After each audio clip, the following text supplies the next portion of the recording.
Mahabubabad parliament కింద ఉన్నటువంటి సెగ్మెంట్లలో ఈ రాష్ట్రంలో కాంగ్రెస్ పార్టీని గెలిపించినటువంటి ప్రజలందరికీ ధన్యవాదాలు.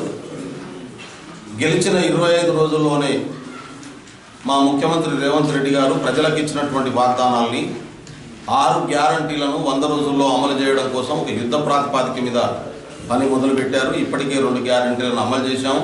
దానివల్ల ప్రజలు హ్యాపీగా ఉన్నారు. గత ప్రభుత్వం చేసినటువంటి అరాచకాలను, దోపిడీలను, దుర్మార్గాలను రివ్యూ చేస్తుంటే ఒక్కొక్కటి బయటకు వస్తున్నటువంటి పరిస్థితి ఉంది. ఒకవైపు పాలనా యంత్రాంగాన్ని గాడిలో పెట్టి అడ్మినిస్ట్రేషన్ను ఒక రూలింగ్ సిస్టంలో పెట్టే ప్రయత్నం చేస్తూనే రెండో వైపు ప్రజలకు ఇచ్చినటువంటి వాగ్దానాలు నెరవేర్చడం కోసం 25 నుంచి 6వ తారీఖు వరకు అప్లికేషన్లన్నీ స్వీకరించేటటువంటి బాధ్యతను ప్రభుత్వ యంత్రాంగానికి అప్పచెప్పారు. నేను అందుకనే ప్రజలందరినీ కోరుతున్నాను, ఎవరెవరు లబ్ధిదారులు ఏ పథకానికి అర్హులో తెలవాలంటే మీరు దరఖాస్తులు పెట్టుకోవాల్సినటువంటి అవసరం ఉంది. గత ప్రభుత్వం చేసినటువంటి పద్ధతుల్లో దుబారా పద్ధతిలో ఈ ప్రభుత్వం చేయడానికి సిద్ధంగా లేదు.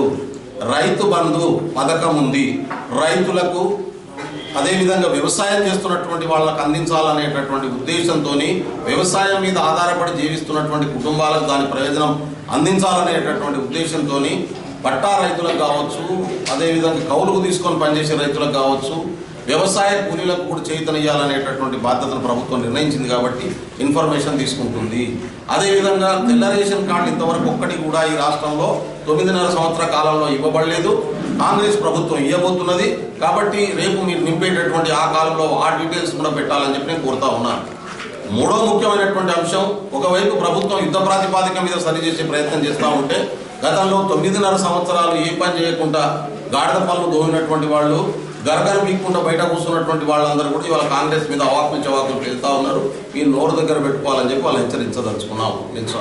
ఒక్క తెల్ల రేషన్ కార్డు కూడా ఇవ్వను. ఎందుకు అడగలేదు కడియం గారు మీరు తెల్ల రేషన్ కార్డులు ఎందుకు ఇవ్వలేదని? దళిత బంధు అందరికి ఇస్తాను సగం మందికి కూడా ఇవ్వలేదు. ఎందుకు అడగలేదు మీరు? ఒక్క ప్రశ్న కూడా అడగలేదు మీరు. ఒక దళిత డిప్యూటీ సీఎం లాదగొట్టి పంపించేసిండు. ఎందుకు అడగలేదు మీరు ఆ రోజు? ఇవాళ మాట్లాడుతూ ఉన్నారు వీళ్ళంతా ఎందుకు ఈ సర్వేలని. అందుకనే మేము సర్వేలు చేస్తలేము, డీటెయిల్స్ తీసుకుంటున్నాము. ప్రతి స్కీమును అమలు చేయడం కోసం సిద్ధంగా ఉన్నటువంటి పరిస్థితి ఉంది. మూడో ముఖ్యమైనటువంటి అంశము, పార్లమెంటరీ ఎన్నికలు రాబోతున్నాయి. ఈ పార్లమెంట్ ఎన్నికల్లో కాంగ్రెస్ పార్టీని భారీ మెజారిటీతో తెలంగాణలో ఉన్నటువంటి 17 స్థానాల్లో గెలిపించాలని చెప్పి నేను కోరుతా ఉన్నాను. భారతదేశానికి రాహుల్ గాంధీ ప్రధానమంత్రి కావాల్సినటువంటి అవసరం ఉంది. తెలంగాణలో కాంగ్రెస్ ప్రభుత్వం వచ్చింది, రేవంత్ రెడ్డి గారు ముఖ్యమంత్రి అయ్యారు, కొత్త కేబినెట్ వచ్చేసింది. భారతదేశంలో రాహుల్ గాంధీ ప్రధానమంత్రి అయితే పేద ప్రజలకు, భారత రాజ్యాంగానికి, సామాజిక న్యాయానికి, ప్రజలందరికీ కూడా న్యాయం జరిగేటటువంటి అవకాశం ఉంది. పెట్టుబడిదారుల ఏజెంట్గా మారిపోయి దోసుకోయిపోయి పెట్టుబడిదారుల ప్రయోజనంగా పనిచేస్తున్నటువంటి మోడీ పోవాల్సినటువంటి అవసరం ఉంది.